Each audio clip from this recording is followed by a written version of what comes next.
him. And what remarkable defence in the second game, because he was put under so much pressure from the world champion.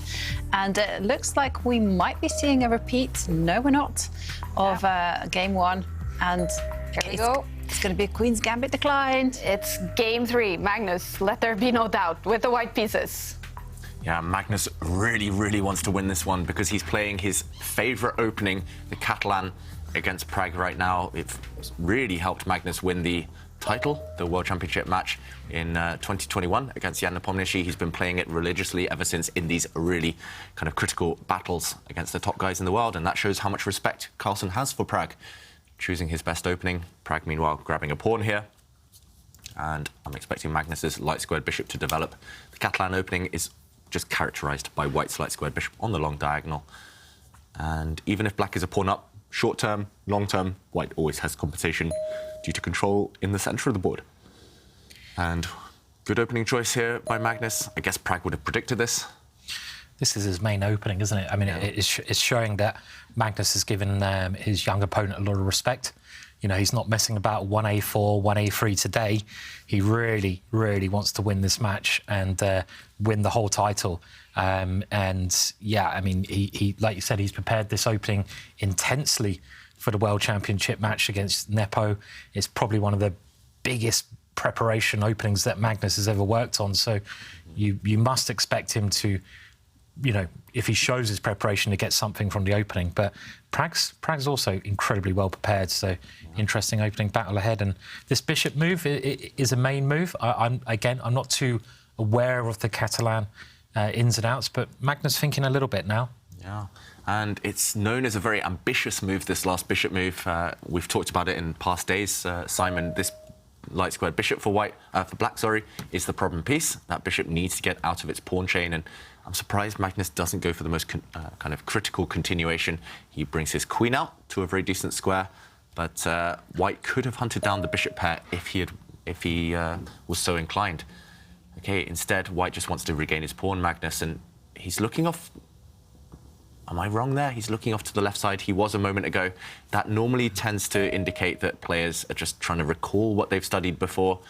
And, OK, Magnus taking a pawn back. It's level material. White still has a fantastic light squared bishop, and it's up to Pragg to combat against that. I was hoping Magnus would have jumped into the centre with his knight. Normally in those types of positions, we see just chaos, fighting chess, both sides attacking each other. But this one is slightly quieter. Now it's Pragg who sacrificed a pawn in order to get his bishop to a better square. I just feel Magnus's last few moves show that he wants to play it a bit safer in this game. Yeah. No more chaos. And you're right, David. I mean, I see so many draws in the database here, and it seems to be also a grandmaster favourite. Ding Liren has played this particular variation twice with the white pieces. He did lose to Alexander Grishuk, but he did hold the draw against Levon Aronian. And it's just like the who's who of chess, playing for both white and black. We have Garry Kasparov, we have Viktor Korchnoi, we have Peter Leko, and Bu Jiangji. I mean, it's so many players, so popular at the elite level. So this is all being worked out before.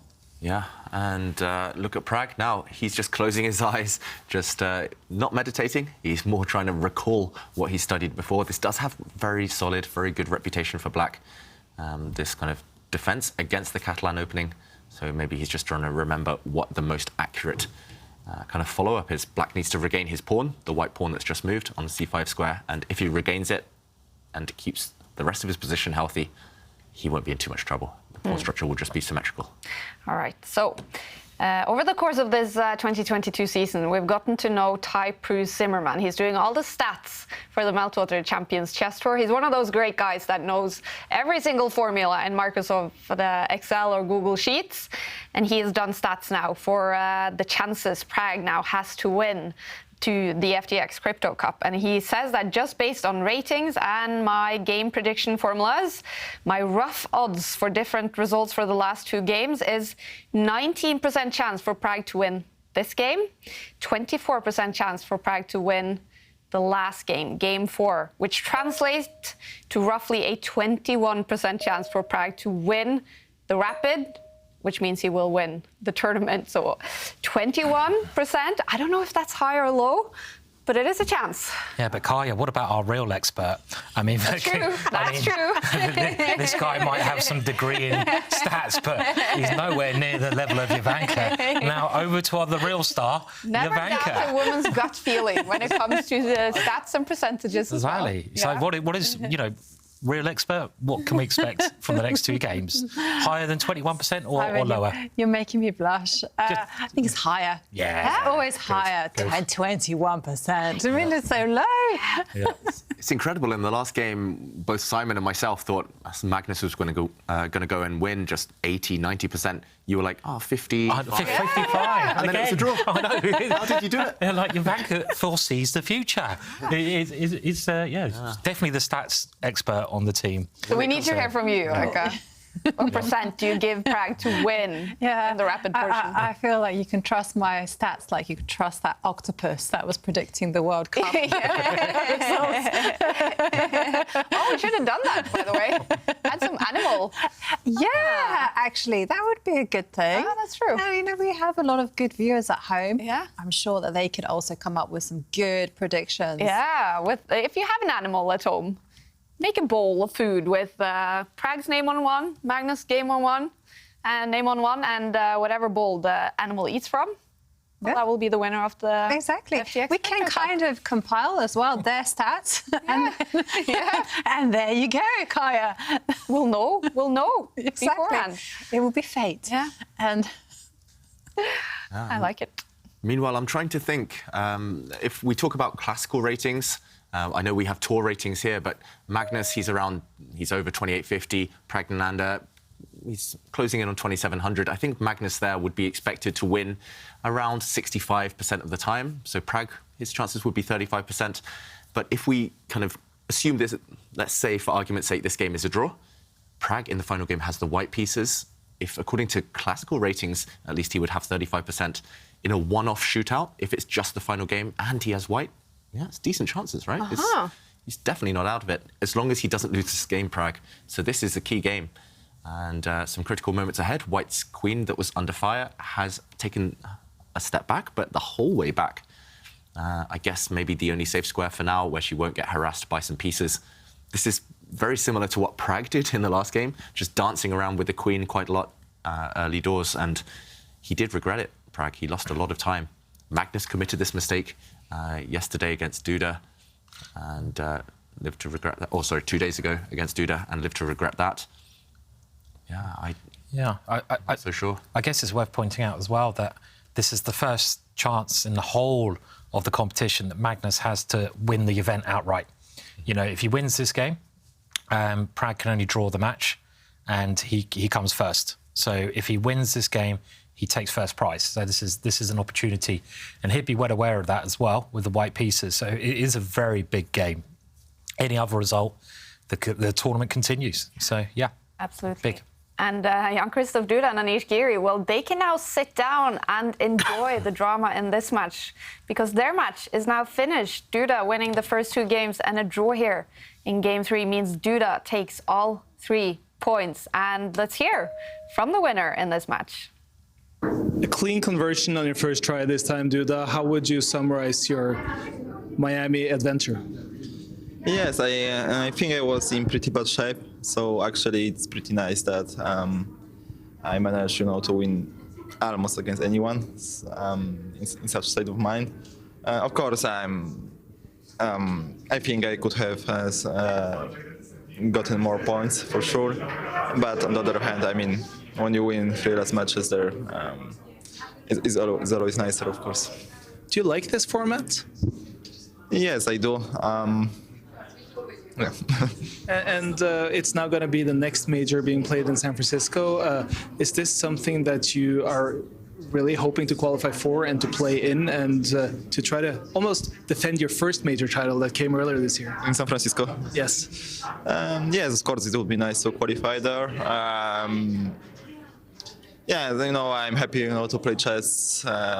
It doesn't matter, if I play in America or on Antarctica. It's really, really the same for me. So, of course, it's very, very cool that these tournaments are organized in nice places. But, yeah, still a long way to qualify there. Thank you. No, it was pity because before game 2, I was locked out of my room, yeah? And maybe I would have repeated that line that you played. Maybe. I had it open. Maybe. Not sure, but maybe. Because there was a line bishop before king f1. Yeah. And what you did also. Then I have to castle. But actually, I got a decent position, I thought. Yes, because I thought I could castle actually. Yeah, Queen F3 yes, and yes. busted it. I also, yes, I saw this, and that's why I thought that might make sense. Maybe that's my file, but actually it wasn't. But after g5, I should be just maybe queen f3, g4, queen e4, something like that. I was too ambitious, and then I realized I just cannot get my rook in. I was trying, okay, I shouldn't go h5 because you get rook g5, but I should go like g3. But I was thinking like king g1, rook h2, rook g2, king h2. Like I was trying to how to get the rook, but I cannot. And you go h5, rook h6, rook f6. I thought this didn't like my position. Yeah, it was very difficult to find a move for you actually. Yeah, I mean also, yeah, so. and after rook g8, rook g5, just rook a5, it's just over already, yeah. No, it was unfortunate. Oh, I was pretty annoyed that you didn't play queen h7, queen d1. I mean, I saw this, of course, yeah. I thought you played queen h7 and I was like, queen d1, I couldn't believe it, I thought I couldn't believe it, they just made, It was very pretty, it's true. No, I saw this. Yeah, first game I had some miracle draw. Life of the chess players. We're going to interrupt Duda and Anish Giri there. I did not understand a lot of that notation talk, but both of them seem to be in a good mood. Duda winning the match. It's been a tough tournament for Anish Giri. He ends up on 7 points in the tournament, losing today's match against Duda, who's been on fire, winning the 3 last matches. But he did have a slow start, so he's not in contention to win the tournament. Oh. We do have a move on the board. Magnus thinking for a long time there. Yeah, and maybe a mistake. Long think, wrong think is the cliche. Magnus had a long think, and maybe this last move... I mean, it makes sense. You're attacking the black queen with your bishop, but what happens if the bishop is just attacked? What happens if a black pawn just kicks you away? What happens if the queen moves? The black queen has a bunch of squares she can choose from. She can even come out to the side and give a check. It's a bit mysterious to me, to be honest. I'm not sure what Magnus's idea is there behind this last bishop move. I don't think it's as bad as the evaluation bar says, but Pragg will be able to regain his pawn, most likely, and he'll have a healthy position. Yeah, I agree with you there, David. I think the evaluation bar is quite ambitious on Black's behalf. But yeah, I think just move the queen. I don't think you need to initiate a set of trades. Although this is, when you kind of consult the chess principles, it does say, you should perhaps trade off bishops because White's bishop has taken 2 moves to get to the g5 square, whereas Black will only have used 1 move. Yeah, for example, if the bishops do get traded off, if Black wins this pawn back, he's just in great shape. For example, if we see White's king castle, Black's knight come out and take, Black has 2 fantastic pieces in the center, no real weaknesses, Black will castle. It's probably around level. The reason I think this isn't what the computer wants Black to do is because the computer gives Black an advantage, so maybe there's something even better than this. And that would make me think that either it's the pawn stepping forward, kicking this bishop, or the move that Pragg has just played. He does give a check with the queen, hitting the king.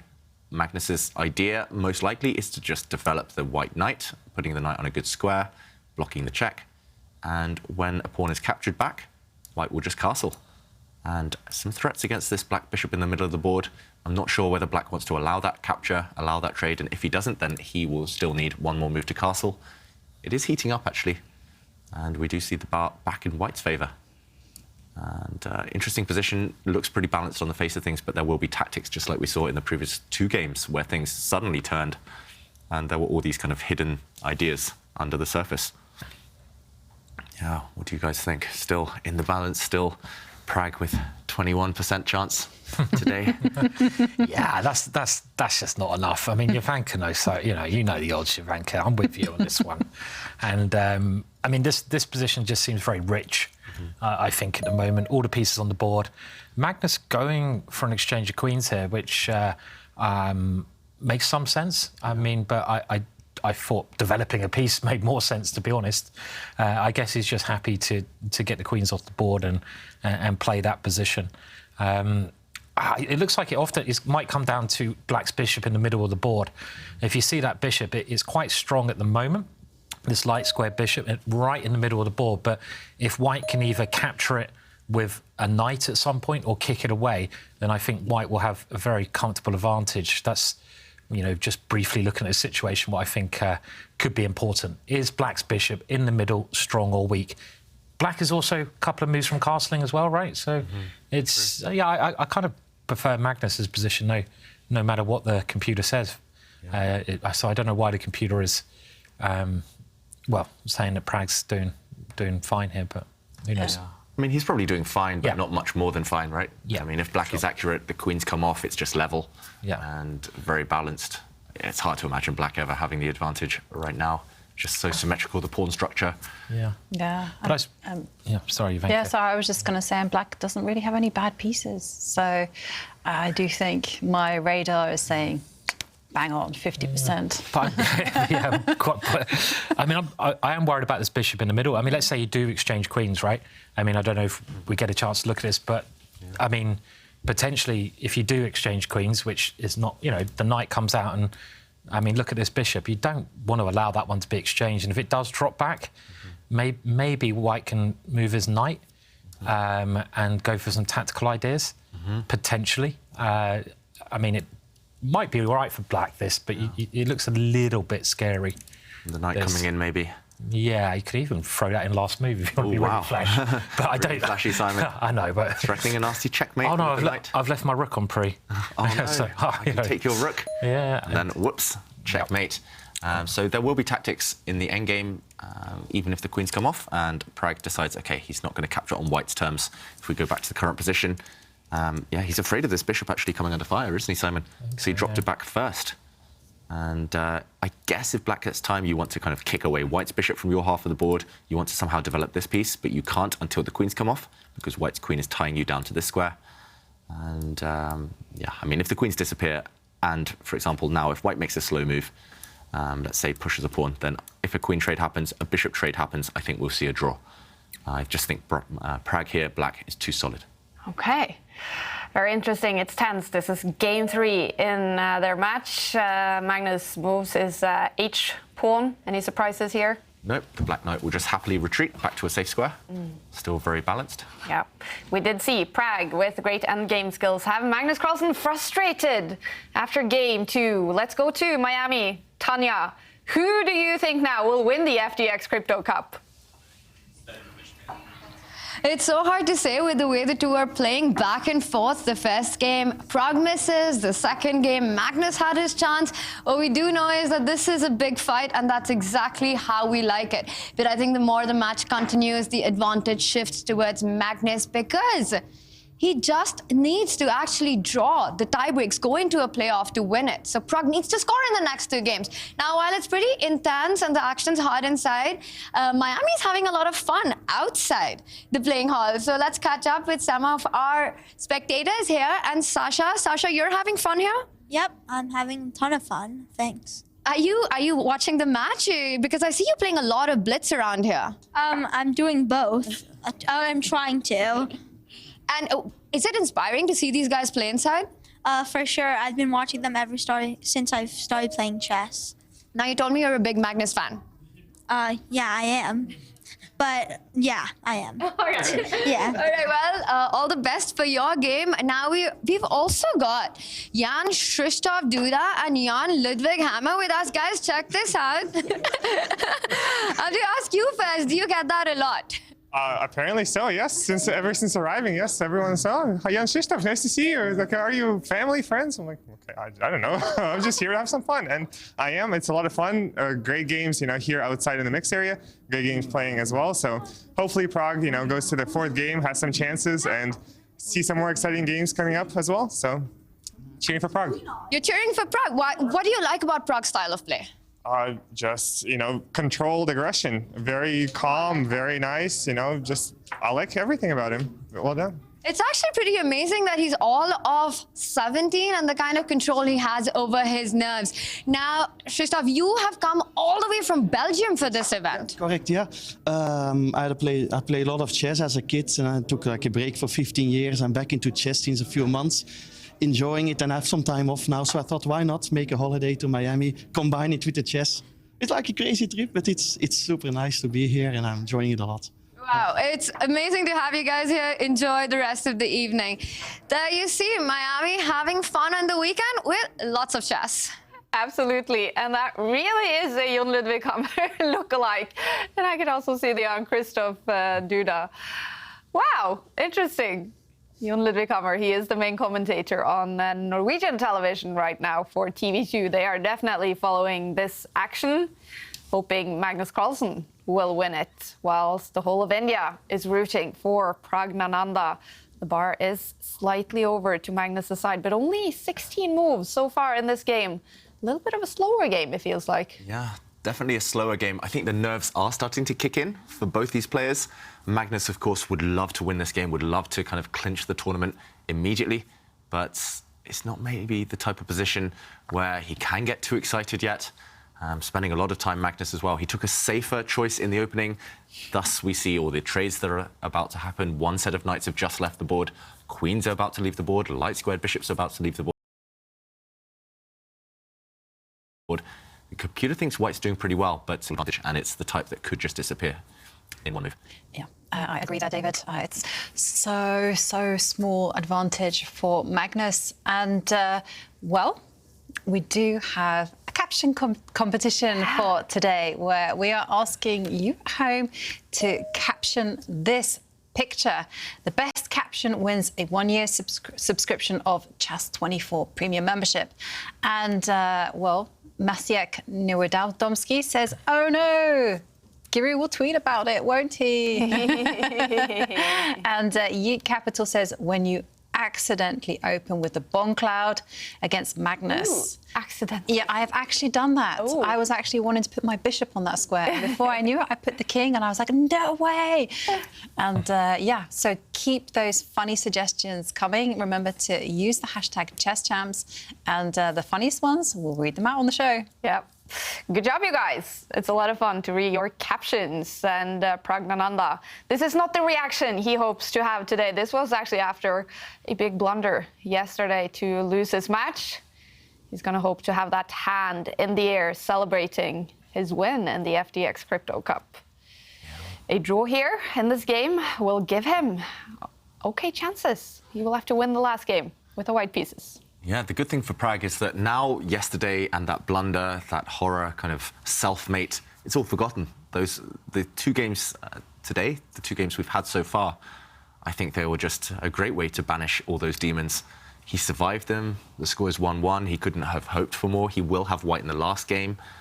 He just needs to survive now. And he's thinking, down to around 6.5 minutes. There's a few questions to answer. How do you kind of trade off on your terms as black? You don't want to allow white to gain too much time while you make these exchanges. White to rook coming to the center of the board. I quite like that one for Magnus, hinting that there might be some checkmating ideas if white's rook can get to the top of the board at some point. So just some stuff to cover for Pragg. Some small tricks here and there maybe. But what would you guys suggest here? What would you be looking at first in the position if you were Pragg right now? I think it is about exchanging pieces at the moment, right? As you mentioned, I think you're trying to equalise as black. I think that's clear because white has castled and Pragg clearly doesn't like castling today. He likes leaving his king in the middle. So he goes for this first exchange. This is very logical, and the pawn structure is symmetrical, so there's no pawn weaknesses on either side. So if Pragg can just exchange off a number of pieces, then he will get equality and it will probably be a draw, meaning he's got a chance to win with white in the last round. But he's quite a long way from exchanging off all the pieces, and he is behind in development, and you could see white's undeveloped knight jumping quite dangerously into play at some point, and it just seems a little bit dangerous for black, this position to me. And I have to admit, I don't really understand these Catalan positions as much as I'd like to, because I'm never really sure how you go about these exchanges. So it's certainly trickier for black to play, though. White can just play natural moves. How does Pragg go about exchanging off these dangerous pieces? And I think that's what he needs to be doing, or even kicking them away. You know, if you kick the bishop away, you can come back and force the queen to exchange. And it's, I guess, maybe. Yeah, right. Something like this. Pawn you use, but... So it just seems a little bit tricky for Pragg at the moment to get that equality And I think a quality of draw he'd be very happy with at the moment. Definitely. I mean, is it possible for Pragg to start somehow initiate trades now, or maybe try to waste some time and put the bishop on e7? Yeah. So, for example, now. No, it was just immediately. Yeah, with the idea that once bishop takes bishop happens, then you can actually swap off queens. Yeah. And I mean, if you can get this where it's just completely symmetrical, black's king's actually better than the white king in the centre of the board, then it's just an easy draw. You just bring your rooks to the centre, swap off all the rooks, and you can shake hands. Or the virtual version of that, the esports version, at least. And Jovanka, yeah, bring the bishop to this square. Makes some sense. I'm trying to think what else white could try here. Could you try swapping the queens now and then bringing the white knight out? But again, I guess black is ready to castle at some point. And doesn't look like too many problems. Yeah, that's was my thought. But there's still always that annoying knight move that Simon alludes to, jumps in that you've got highlighted on the board. So black isn't out of the woods yet. It's like that iceberg again that Simon talked about. Yeah. Like, it looks all quiet on the surface, but underneath there's a lot of problems waiting in store for you. Yeah, I was wondering if you could do it the other way around. For example, OK, he gives a check first. I was thinking swap the queens and then maybe move the bishop, but he gives a check. He's really begging for this queen exchange. He's saying to Magnus, please, please, please swap off the queens. And if it happens right now, if Magnus answers the check by capturing, then at least now, I guess, black is very happy and very safe to trade off the bishops. Shouldn't be too much to worry about. It's just no weaknesses, simply. So this should be fine. It's just about whether you can exchange if Magnus, for example, runs out of this check by moving his king or just by blocking. Maybe you move the king, I'm not sure. Or maybe you just block with a pawn. They both look fine. And again, when do you trade and when do you not? It's a big question, right? Yeah, I mean, the knight's on pre now as well. And if you do trade, it's like, white does have a nice development advantage. I mean, if you don't trade, you might have to move a pawn. It's just a little bit uncomfortable. Yeah, he does. So, yeah. So can he get equalised here? This is the big question. Can he exchange off that last bishop or get his king safe? If he can, draw. Yeah. But he's not there yet. I mean, black really has to be super careful because I just wanted to highlight a checkmate. Okay, and OK, it won't happen. But it's just, I'm just showing it for thrills and spills. So just say black develops the bishop, out to c5, and the white knight jumps forward, and then the rook just comes in and defends the square, and it looks like, yay, everything is good. Now, it still might be OK, but just wanted to show the knight could jump to the c7, and you couldn't take it because the rook comes to d8. And that would be unfortunate. That's actually how Beth Harmon won one of her games. Oh, really? The Queen's Gambit. The Queen's Gambit. Really? No wonder she became world champion with that kind of defence going on. So, yeah. There's some danger still for the black king if he's not accurate. Yeah. So this one's the opera mate, isn't it? That's right, Because it was famously played by Morphy against two geezers at the opera. And I don't know their names. The Count of Brunswick was one of them. That's the one, the Count of Brunswick opera game. So, yes, that's that. The bar is jumping up for Magnus Carlsen. Yeah, I mean, this is an understandable move by Pragg, but it looks so slow. He stopped the white knight from jumping forward to that square that it used in that variation Jovanka mentioned. But the knight's got another way as well, hasn't it, now? Because the routes in. Every pawn move makes a hole in your position, and this last pawn move, the first thing my eyes are drawn to is the square next to it, because that was defended, but it's not. So maybe I can try to get my knight around into that square. That's the first thing. Maybe there's other options as well, but it's still a couple of moves away from being okay for Pragg. Yeah, definitely. The black king's still stuck in the middle. Normally that's okay in an endgame, but there are enough pieces right now to make that black king feel uncomfortable.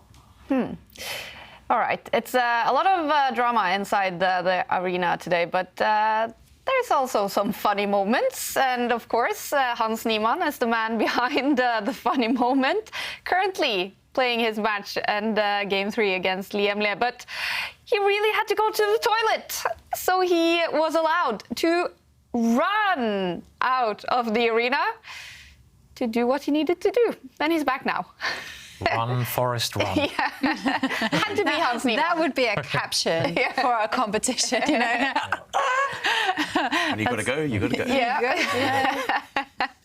I did hear once. Yeah, okay, maybe I shouldn't mention that story. Tell us, Simon.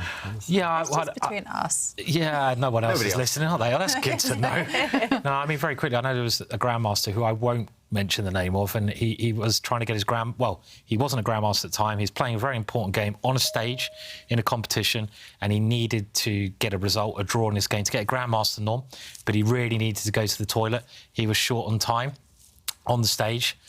So he just got up and turned around and went against the wall. No. Yeah. So that was bad. And to everyone's surprise, he got his draw, I think. But then he got kicked out of the tournament. Yeah. So, yeah, Sensible. So it is like, if you need to go, you need to go. But sometimes you should probably go in the toilet.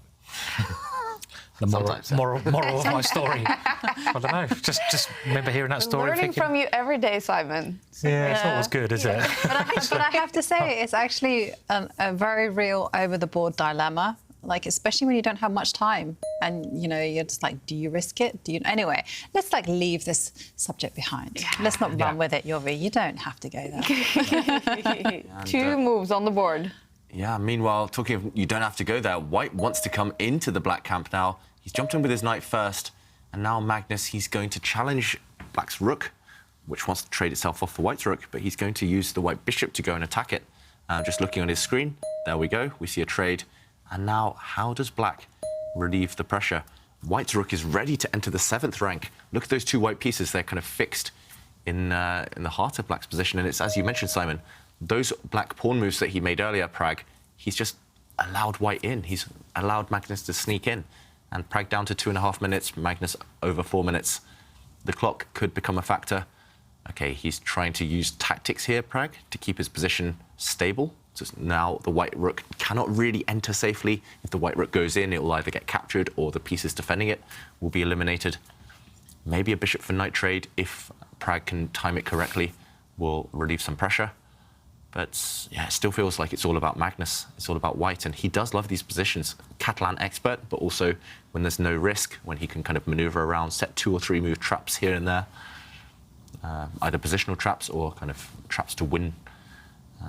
Yeah, it just feels so close to being something real for white, but maybe Pragg has still got it under control, just about. He's played it close, though. Close to the edge here, Pragg. Yeah, he's kept that pressure throughout, hasn't he, Magnus, as you mentioned, and he's just finding move after move to make things a bit difficult for Pragg to equalise, and Pragg hasn't got there yet. I mean, again, it's not the end of the world, because Pragg has this equal pawn formation, and when you've got an equal pawn formation, symmetrical, as pretty much, it's all about the pieces. But then we have to look at the pieces, look at black's rook, it's still sleeping in the corner. If you have a castle, you allow white's rook to come nearly to the top, which is a great square, what we call the 7th rank. And white's minor pieces are really annoying, and they've got potential to move now, maybe. I mean, it's just little things that are making this position very difficult for Pragg. But we saw him in the last game.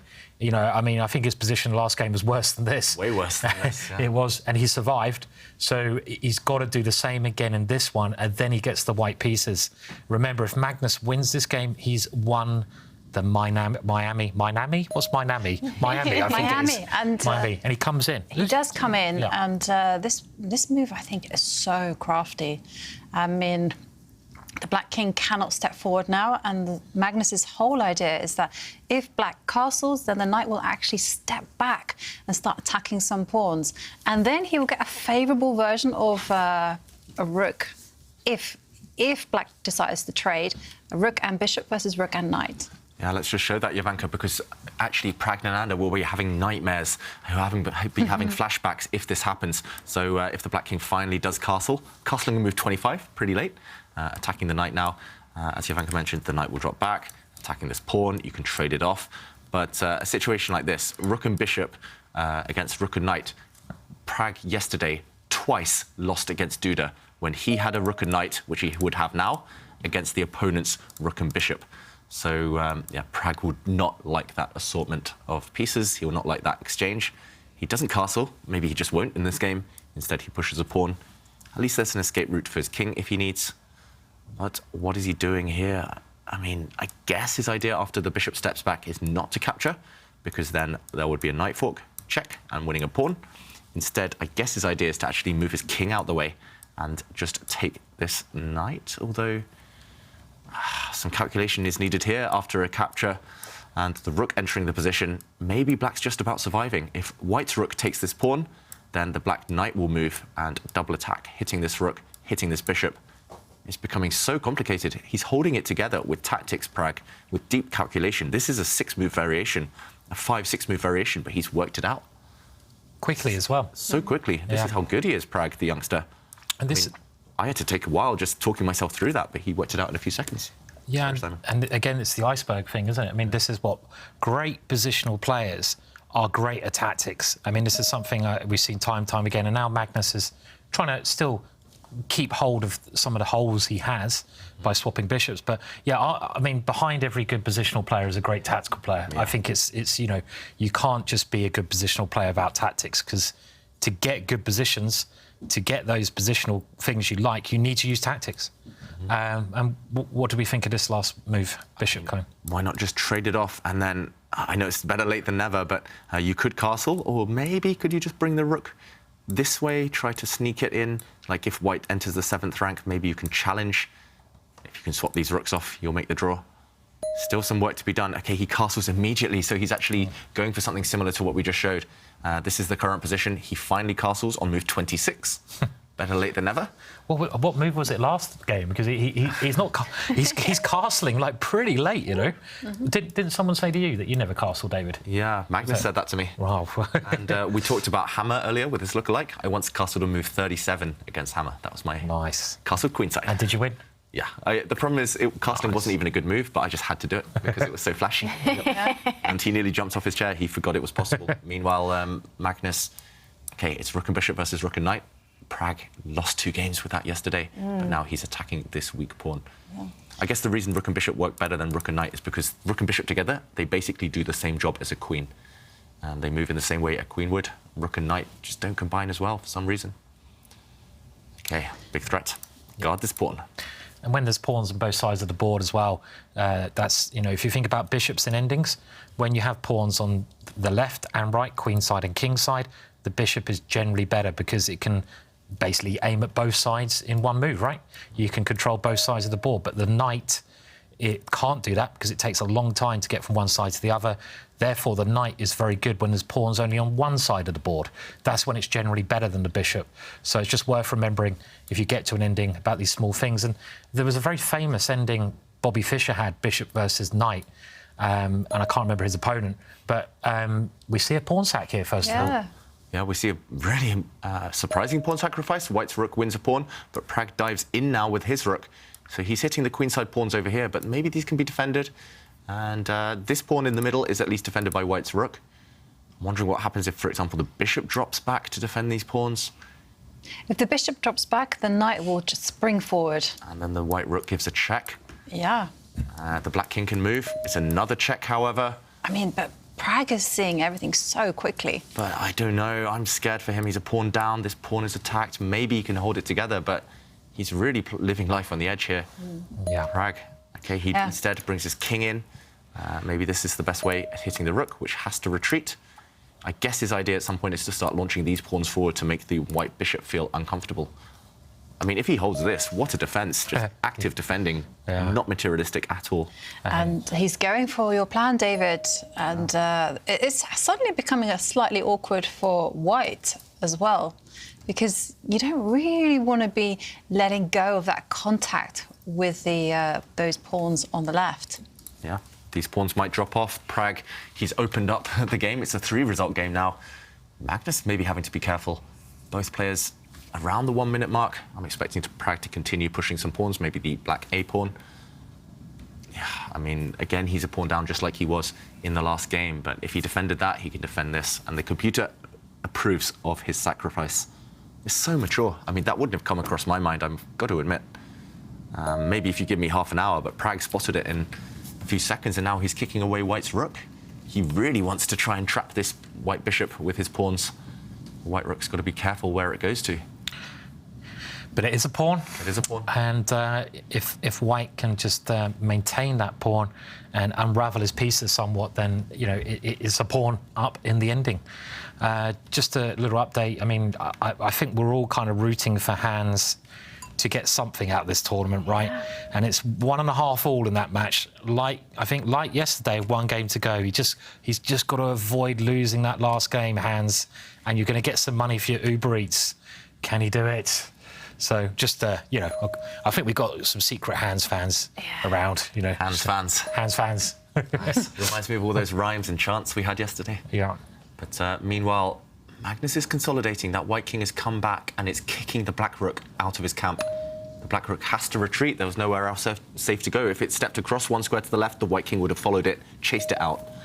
This is starting to look really bad, isn't it, for Black? I mean, you know, now that Rook has been, it's a pawn down. That Rook has been forced back. He's starting to get his pieces working well together, Magnus, at the moment, which is bad news for Pragg. Yeah, I think he just lost a bit of time, Pragg. He pushed a pawn, hit the White Rook, but he had to lose some time with the Black King. If he just continued pushing his pawns on the left side earlier, I didn't really see how Magnus was going to kind of unravel. But now, okay, giving a second pawn away, Pragg. Yeah, but this is just desperation. You know, the clock is playing a factor, and also his position is just falling apart. There is maybe a small trap. I'm not sure whether it works or not, but if White's Rook goes now and grabs the pawn in front of it, then Black will push his b-pawn, trap that White bishop. So Magnus had to keep his Rook, the White Rook, on the 4th rank. There we go. It keeps everything defended. Pragg wins 1 pawn back, but still a pawn down. And now the White Bishop activates. That White Bishop dominates the Black Knight. It's going to be uphill struggle for the young Indian. Could we be seeing the decisive game of the FTX Crypto Cup? And I like the way Magnus is playing. Just look at it. Instead of supporting that bishop, he retreats it and just starts over-protecting some squares. And look at that bishop as well. It's going to be targeting the G5 pawn. And so much danger for Pragg. Danger. Yeah, I fully expect White to push a pawn forwards. I mean, a great way to play against knights, if you ever get in a situation like this, especially when you've got the bishop versus the knight, is to limit the squares that your opponent's knight can move into. There's only 1 forward square that knight can move into, and you can cover that square with your pawns. So cover the squares, your opponent's knight, with your pawns. This is just a very typical strategy to improve the position. There might well be better moves. I mean, even bishop takes pawn is a little tactic that could work, but a simple move would just be to cover that knight. And this is just a very safe pawn up now, and it's a good pawn as well. Shades of the last game, shades of the previous game where Magnus was a pawn up. There, Pragg defended it, but this one is even harder because it's not just a pure rook and pawn endgame. It's also this bishop versus knight conundrum. And, I mean, imagine Pragg losing 3 games, twice yesterday against Duda, 1 game today. Rook and bishop versus rook and knight.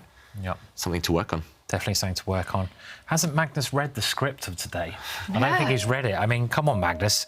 You're supposed to leave it until the last game and let the young kid win, Magnus. So maybe, is there some chances now? Because Magnus has offered a rook trade, and that does change the nature of the game. I mean, I wasn't expecting that. I was expecting the rooks to stay on the board. Yeah, I was expecting them to stay on the board as well. When you have rook and bishop, they work so well together. White's rook was on a nice square. I liked Simon's move, just kind of lock in that knight. Black's knight wasn't really going anywhere spectacular. Now, still a pawn up, and it is a pass pawn. White's e-pawn could be the eventual winner of this game. But some chances of Black creating a fortress on the light squares. Black needs a miracle here. He needs to somehow trade off all of White's pawns, apart from maybe the White a-pawn. The White a-pawn, if you look at it on the left corner, it promotes on a light square. Therefore, even if Black loses the rest of his army, if White only has that pawn and his bishop, Black's king could just hide away and it would be a draw. So there is some kind of long-term dream for Pragg to save this one, but 20 seconds, pawn down, difficult endgame, worst minor piece. Yeah, facing the world champion. Yeah, and he has a weak pawn, and I did wonder about this particular move. Just get rid of it. Trade off some pawns. Yeah. And like you say, pin all hope on a light square blockade. I mean, if you could get rid of the pawns on the queen side, draw. Yeah. But, you know, so the one hope I think Pragg has is there's not many pawns left, and he's got to try somehow to exchange off a couple more pawns, I think. But Magnus has a very clear plan here, using his king not just to help his passed pawn go through, but to move over to the queen side and try to win another pawn. And technically, this has to be said is a winning ending for white. 5 seconds for Pragg. Yeah. He has to make a move, and I thought maybe he could just wait with pawns, and OK, he waits with a knight. He's so calm. He's barely moving. Look, Pragg, he's just kind of got his mouse just side on from him, and he went down to 3 seconds there and just calmly made his move. I feel there might be a Zugzwang coming up here, bishop b4, for example. There we go. Yeah. And black is in Zugzwang, meaning whatever black plays here, he's going to allow the white king to come forwards. Zugzwang is you have to give something away, basically. And now, well, you don't have to do it now, but the white king can start coming towards those pawns. You could or restrict the knight. He's restricted the knight first. And this is just very bad, isn't it, now? Yeah. So, I mean, this is the strategy you want to adopt, especially if you're facing a knight. The white bishop controls the dark squares, the white pawns control the light squares. Black's knight has nowhere good to go. Dances into the centre, but yeah, as Simon said, Zugzwang is going to be the theme of the rest of the game. Eventually, we will see a situation where Black's knight and king both stuck. And, OK, he's keeping it together with some knight forks, some dancing knights, knight checks. If the white king starts running towards those black pawns, there will be a nasty double attack with the black knight. But it's not going to hold forever. And, yeah, he should be winning now. He's doing the best he can. I mean, you know, don't give up hope yet. I mean, if you're a Pragg fan, you know, there's not much material on, but you are playing the best endgame player in the world, and you've got a losing endgame. It's just tough. He's defended one.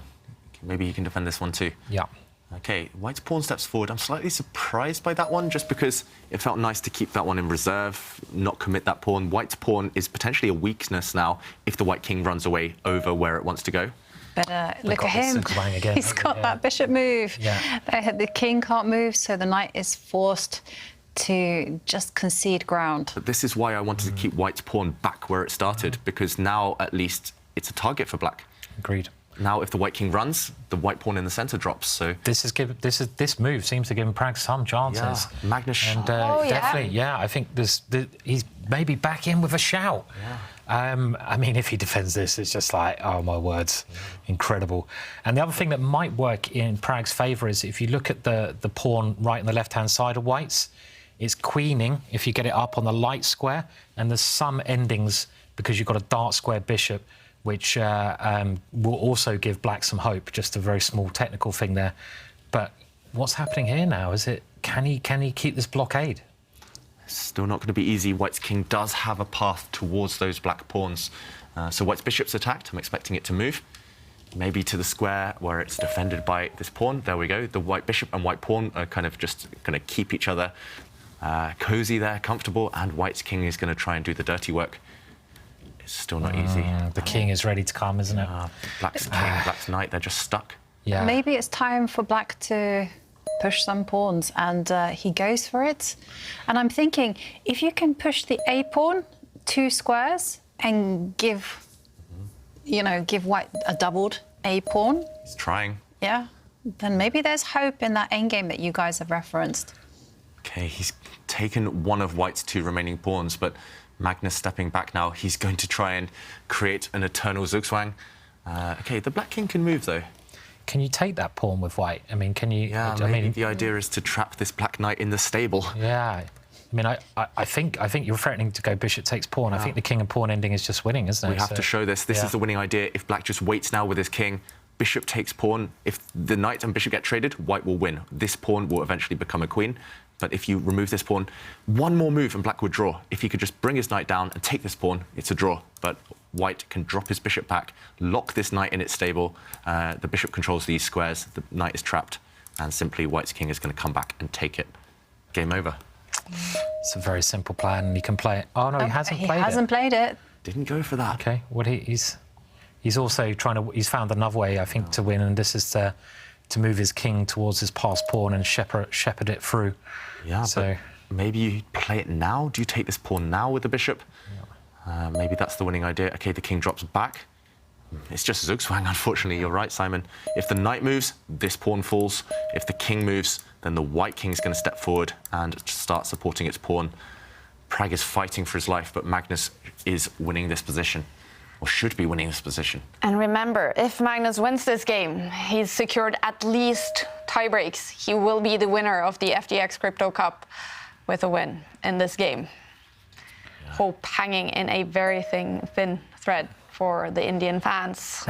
He needs some knight forks, he needs some tricks. He needs to get rid of white's 2 remaining pawns at the cost of his knight. There is one trick, though. I'm not sure that white can go and grab that pawn, because if it does, the knight will jump into the e2 square. Yep. Still, you know, Still you can still go wrong here. Still a lot of fight left in the position. I mean, how many times does Magnus go wrong in endings like this? So it's so rare. And the time situation, well, OK, Pragg has done brilliantly with only 5 seconds left, and Magnus getting a little bit short, and he's not making any progress yet. Is he going to go back to that other plan now? Possibly. But it seemed the simplest way to win, maybe. Yeah, it looks like he's going back to square one, and he's going to try the variation that we did show a few moments ago. Is this winning? That is the key. I just don't see a move for black. White is just going to take this pawn and he goes for it. This is just a simple way to win, I think. And yeah, you can see his body language there. He's this knight stable is just such a good technique when you've got the bishop versus the knight. Well worth remembering. And I don't see any escape now for Pragg. Yeah, 2 threats. White will either move the bishop back and trap that black knight, or the second threat is to just defend his pawn. And 2 pawns, you can't stop them both. It's a hopeless position for Pragg. Oh, he came so close. Yeah. One slip in this game and Magnus just... Magnus was doing Magnus things, wasn't he? You know, he's probing his advantage as always. And grinding it out, yeah. That's why he's an endgame wizard, grind master, as you say, David. And let's remember, if you want to grind like the master himself, he has released apparently one of the best chessboard courses of all time with David Howe, and you can purchase that course over at Chessable, and he's won. There we go. Wow, it's over, and a reaction by Magnus Carlsen. He is the winner of the FTX Crypto Cup with this win. The match isn't over. They will play another game, a game 4.